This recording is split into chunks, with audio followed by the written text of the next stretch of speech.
రవితేజ హీరోగా హరిశంకర్ దర్శకత్వంలో వస్తున్న mass oriented cinema mister Bachchan. వీళ్ళ కాంబో ఎంత మ్యాసీగా ఉంటుందో ప్రత్యేకంగా చెప్పనవసరం లేదు. మిరపకాయతో అది ప్రూవ్ అయింది. అందుకే త్వరలో రాబోతున్న మిస్టర్ బచ్చన్ పై కూడా మంచి అంచనాలు ఏర్పడ్డాయి. ఇక ప్రమోషన్స్ లో భాగంగా విడుదల చేసిన ఫస్ట్ సాంగ్ సితార్ కూడా మంచి మార్కులు వేయించుకుంది. ఇప్పుడు రెండో సాంగ్ రిలీజ్ అయింది. సంగీత దర్శకుడు విక్కీ జే మేయర్లు ఎంత మాస్ ఉందనేది ఈ వాడతో మరోసారి ప్రూవ్ అయింది. బీట్స్ చాలా బాగున్నాయి. అనురాగ్ కులకర్ణి, మంగ్లీ చాలా మ్యాసీగా ఈ పాటని పాడారు. కాసర్ల శ్యామ్ అందించిన లిరిక్స్ బీట్స్ కి తగ్గట్టున్నాయి. రవితేజ, భాగ్యశ్రీ బోర్సేల కెమిస్ట్రీ ఈ పాటలు కూడా బాగా కుదిరింది. భాగ్యశ్రీ గ్లామర్ తో కూడా ఆకట్టుకున్నారు. మొత్తంగా మొదటి పాటలానే ఈ పాట కూడా ప్రేక్షకులను ఆకట్టుకునే విధంగానే ఉంది. ఆగస్టు 15న సినిమా విడుదల కాబోతుంది కాబట్టి వరుసగా అప్డేట్స్ ఇస్తున్నారు. ఇప్పటికే 2 సాంగ్స్ విడుదలవగా ఇప్పుడు 3వ సాంగ్ కూడా రానుంది. జూలై 30న మిస్టర్ బచ్చన్ నుండి 3వ పాట విడుదలవుతుందని తెలుస్తుంది.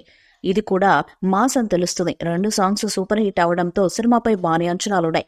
పీపుల్ మీడియా ఫ్యాక్టరీ బ్యానర్ పై డీజీ విశ్వప్రసాద్ గ్రాండ్ గా నిర్మిస్తున్న ఈ చిత్రంలో భాగ్యశ్రీ బోర్సే హీరోయిన్ గా నటిస్తుండగా జగపతి బాబు, సచిన్ కేరేకర్ ముఖ్య పాత్రల్లో కనిపించనున్నారు. ఇప్పటికే షూటింగ్ పూర్తి చేసుకోవడంతో పాటు పోస్ట్ ప్రొడక్షన్ పనులు కూడా శరవేగంగా జరుపుకుంటున్న ఈ చిత్రం ఇండిపెండెన్స్ డే స్పెషల్ గా ఆగస్టు 15న థియేటర్స్ లో విడుదలకు సిద్ధమవుతుంది. ధమాకాతో బంపర్ హిట్ కొట్టాడు రవితేజ. అయితే ఆ తర్వాత అన్ని కూడా ఫ్లాప్స్ అవుతూ వస్తున్నాయి. రవితేజ సినిమా హిట్ పడితే ఫ్యాన్స్ హంగామా ఒక రేంజ్ లో ఉంటుంది. అందుకే ఈసారి పర్ఫెక్ట్ ప్లానింగ్ తో వస్తున్నాడు మాస్ రాజా. రవితేజ సినిమా థియేట్రికల్ బిజినెస్ 30 కోట్లు ఈజీగా అవుతుంది. అయితే ఓటీటీ రూపంలో 20, హిందీ రైట్స్ రూపంలో మరో 25 రాబట్టారట. శాటిలైట్ రైట్స్ కూడా 5-6 కోట్ల వరకు పలుకుతాయని అంటున్నారు. అయితే మొత్తం బిజినెస్ లెక్కలను చూస్తే 80 కోట్ల దగ్గరకు వచ్చి ఆగుతున్నాయట. ఈ చిత్రం హిందీలో సూపర్ హిట్ అయిన రైట్ అనే సినిమాకి రీమేక్ అన్న విషయం తెలిసిందే. ఇక పలుకుబడి ఉన్న వ్యక్తి ఇంట్లో జరిగే ఇన్కమ్ ట్యాక్స్ రైట్ నేపథ్యంలో జరిగే కథ ఇది. అయితే పేరుకి రీమేక్ అయినా కూడా శంకర్ ఈ కథను తనదైన స్టైల్లో మాస్ టచ్ ఇచ్చారని తెలుస్తుంది. రైడ్ స్క్రిప్ట్ ని మాస్ అప్పీల్తో మార్చారని కూడా చెప్తున్నారు.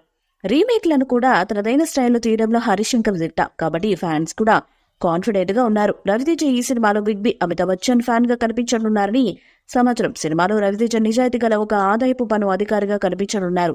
ఈ సినిమాపై భారీ అంచనాలు పెట్టుకున్నారు రవితేజ ఫ్యాన్స్. ఈ వీడియోపై మీ అభిప్రాయాన్ని కామెంట్ బాక్స్ లో తెలియజేయండి. వీడియో మీకు నచ్చితే లైక్ చేయండి, షేర్ చేయండి, కామెంట్ చేయండి. మరిన్ని అప్డేట్స్ కోసం మన ఛానల్ సబ్స్క్రైబ్ చేయండి. అలాగే పక్కనే ఉన్న గట్టి సింబల్ గట్టిగా కొట్టండి.